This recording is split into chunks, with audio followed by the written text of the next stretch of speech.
Hello friends, welcome to my study channel tricky special TET exam dot. यहाँ पर हम बाल विकास एवं शिक्षण विधियों से एक टॉपिक है हमारा जो कि अधिगम के सिद्धांत के अंतर्गत आज की वीडियोज में हम शास्त्रीय अनुबंधन का सिद्धांत जो कि पावलोव के द्वारा दिया गया है उसके विषय में हम इस वीडियोज के अंतर्गत चर्चा करने वाले हैं। कहाँ से क्वेश्चंस बनते हैं, किस प्रकार के क्वेश्चंस बनते हैं, एग्जाम के लिए बहुत ही महत्वपूर्ण है। वीडियोज को एंड तक देखिए। यदि आप हमारे चैनल पर नए हैं तो चैनल को सब्सक्राइब कीजिए, प्रेस बेल आइकन ताकि आगे आने वाली वीडियोज की नोटिफिकेशन से मिल सके। और वीडियोज को एंड तक देखिए, ज़्यादा से ज़्यादा अपने दोस्तों तक शेयर कीजिए ताकि आगे आने वाली वीडियोज भी हम आपके लिए बहुत अच्छे तरीके से ला सकें और आपके लिए एग्जाम में बहुत ही महत्वपूर्ण होगी।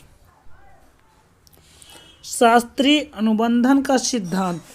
शास्त्रीय अनुबंधन का सिद्धांत है, इसे हम पावलोव के सिद्धांत के नाम से भी जानते हैं। शास्त्रीय अनुबंधन के जो जनक हैं वो ईपी पावलोव को कहा जाता है। शास्त्रीय अनुबंधन का सिद्धांत इन्होंने कब दिया? तो शास्त्रीय अनुबंधन का सिद्धांत 1904 में पावलोव ने दिया। किसने दिया था? पावलोव ने। आपके एग्जाम में क्वेश्चंस पूछे जाते हैं। पावलोव कौन थे और कहाँ के थे? तो पावलोव शरीर शास्त्री थे जो कि रूस से संबंधित थे। ये रूस से थे। शास्त्रीय अनुबंधन के सिद्धांत को हम अन्य किन नामों से जानते हैं? कोई और नाम जो दे देता है और पूछ लेता है इस सिद्धांत के प्रतिपादक कौन है, ऐसे क्वेश्चंस यहाँ से पूछे जाते हैं। तो इस सिद्धांत के अन्य उपनाम है, इसे हम शास्त्रीय अनुबंधन का सिद्धांत कहते हैं, क्लासिकल सिद्धांत या क्लासिकल अनुबंधन, यूसीआर या सीआर का सिद्धांत के नाम से भी जानते हैं। आपका एक क्वेश्चन यहाँ से बनता है, यूसीआर और सीआर सिद्धांत के प्रतिपादक कौन है? तो आपका उत्तर हो जाता है पावलोव। पावलोव ने ही यूसीआर, सीआर या क्लासिकल सिद्धांत या क्लासिकल अनुबंधन, इसी नाम है जिसका नाम है शास्त्रीय अनुबंधन का ही नाम है, जिसके जनक हैं पावलोव। फिर नेक्स्ट है, शास्त्रीय अनुबंधन को हम कंडीशनल रिस्पांस थ्योरी के नाम से भी जानते हैं, जो कि मोस्ट इम्पॉर्टेंट है। यहाँ से एक क्वेश्चन कई बार एग्जाम में पूछा जाता है। अनुकूलित अनुक्रिया का सिद्धांत किसने दिया है? तो आईपी पावलोव ने दिया है। अनुबंधित अनुक्रिया का सिद्धांत किसने दिया है? तो पावलोव ने दिया। ये सभी इम्पॉर्टेंट हैं, ऐसे क्वेश्चंस एग्जाम में पूछे जाते हैं। आप प्रीवियस ईयर के पेपर देखिए और वीडियोज को एंड तक देखते रहिए। चैनल को सब्सक्राइब कीजिए। फिर यहाँ से एक क्वेश्चन है, संबद्ध प्रतिवर्तन का सिद्धांत किसने दिया? ये आपके यूपी टेट में पूछा गया है। संबद्ध प्रतिवर्त का सिद्धांत किसने दिया? तो यहाँ पर आंसर हो जाता है आपका पावलोव। पावलोव ने संबद्ध प्रतिवर्त का सिद्धांत दिया। यहीं एक थोड़ा सा छोटा सा अंतर है, संबंध है। जैसे अगर संबंध आ जाता है तो संबंध प्रतिवर्त का सिद्धांत थॉर्नडाइक ने दिया है, जबकि संबद्ध प्रतिवर्त का सिद्धांत पावलोव ने दिया है। दोनों में डिफरेंस है। फिर नेक्स्ट, प्रतिवादी अनुबंधन का सिद्धांत भी इसी को कहते हैं। पावलोव कौन थे? तो पावलोव रूसी वैज्ञानिक थे। ध्यान दीजिएगा, रूस के रहने वाले थे। इन्होंने प्रयोग किस पर किया? तो इन्होंने अपना प्रयोग कुत्ते पर किया था। वेरी इंपॉर्टेंट है, यहाँ से एग्जाम में क्वेश्चंस अक्सर पूछे जाते हैं। फिर पावलोव का जो सिद्धांत है उसे हम प्राचीन अनुबंधन के नाम से भी जानते हैं। और एक यहाँ से क्वेश्चन पूछा भी जाता है, प्राचीन अनुबंधन का सर्वप्रथम अध्ययन किसने किया? तो पावलोव ने किया था।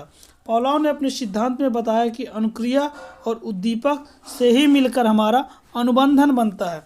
जैसे कि वहाँ थॉर्नडाइक ने उद्दीपक और अनुक्रिया से बनाया था अनुबंधन को, यहाँ पर पावलोव ने अनुक्रिया, उद्दीपक और अनुबंधन से समझाया है कि कैसे अधिगम प्राप्त होता है। इन्होंने इस सिद्धांत के अंतर्गत बताया है कि कोई भी प्राणी है वो क्रिया करके ही लक्ष्य को प्राप्त करता है, जिसे अनुबंधन कहा जाता है। फिर एक क्वेश्चन यहाँ से वेरी इंपॉर्टेंट है एग्जाम में, जो कि पूछा जाता है, अनुबंधन के जनक किसे कहते हैं? तो अनुबंधन के जनक पावलोव को कहा जाता है।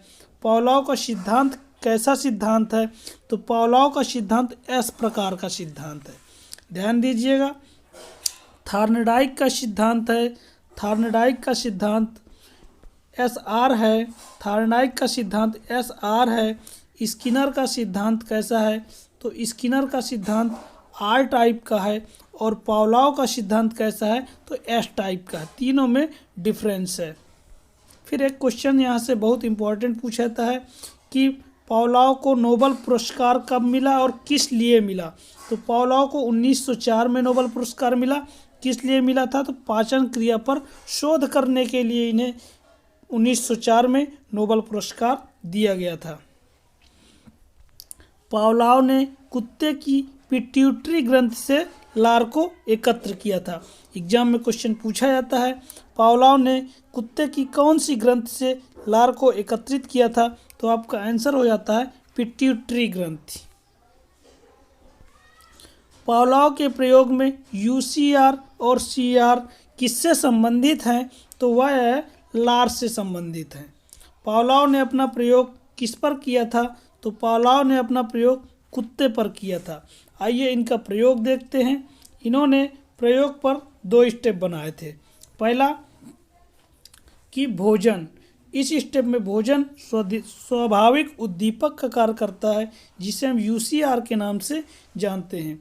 लार यहाँ पर स्वाभाविक प्रतिक्रिया देती है, जिसे हम UCR के नाम से ही जानते हैं। फिर इन्होंने क्या किया था अपने प्रयोग में, पहले घंटी को पूछ लेता है। पावलोव के सिद्धांत में घंटी क्या था, तो कृत्रिम उद्दीपक था। भोजन क्या था, स्वाभाविक उद्दीपक था। और लार क्या थी, तो स्वाभाविक प्रतिक्रिया थी। थर्ड स्टेप में इन्होंने घंटी को कृत्रिम उद्दीपक बताया ही था, लार हमारी स्वाभाविक प्रतिक्रिया है। इन्होंने अपने प्रयोग में पहले कुत्ते को भोजन दिखाया, जो कि आपका स्वाभाविक उद्दीपक है।